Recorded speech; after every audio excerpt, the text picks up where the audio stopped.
Well, turning now to the international newspapers, Diptyque Laurent joins us set for that. And in fact, we're going to stay briefly with that into the economic forum in Davos. We saw a clash between Donald Trump and Greta Thunberg at the summit yesterday. That's right, both of them actually giving separate speeches, but attacking each other really through those speeches at the World Economic Forum. In a rather upbeat speech, Donald Trump boasted about the American economy, how well it's doing, that his country's in the midst of a boom, which the world has never seen before. He also made a throwaway reference to the climate, which of course is dominating the summit, announcing that the US will join that world initiative to plant 1 trillion trees around the world, while at the same time slamming the, quote, perennial prophets of doom, a thinly veiled reference to Swedish teen activist Greta Thunberg. It's prompting the British daily The Eye to call him Earth's #1 climate change denier.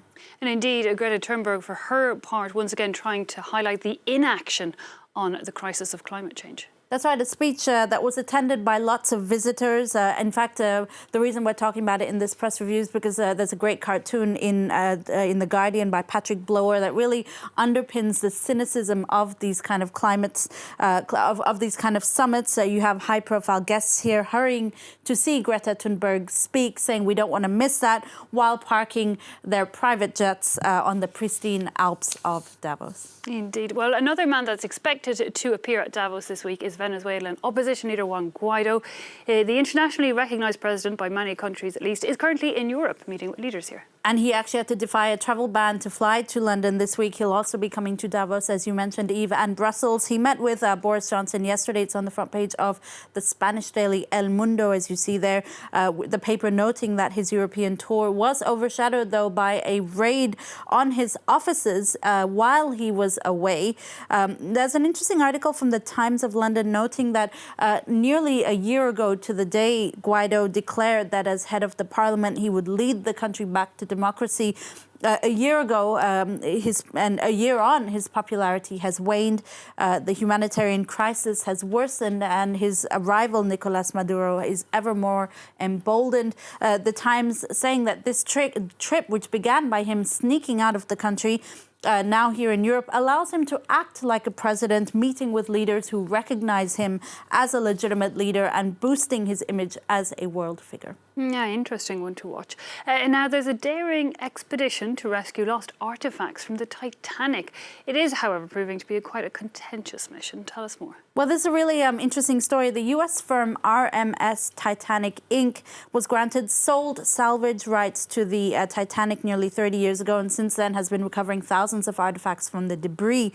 Now, the firm revealed plans on Tuesday to surgically remove the roof and use robots to actually go inside the wreckage of the Titanic and retrieve the iconic Marconi wireless radio that emitted those final distress calls as the ship sank in 1912.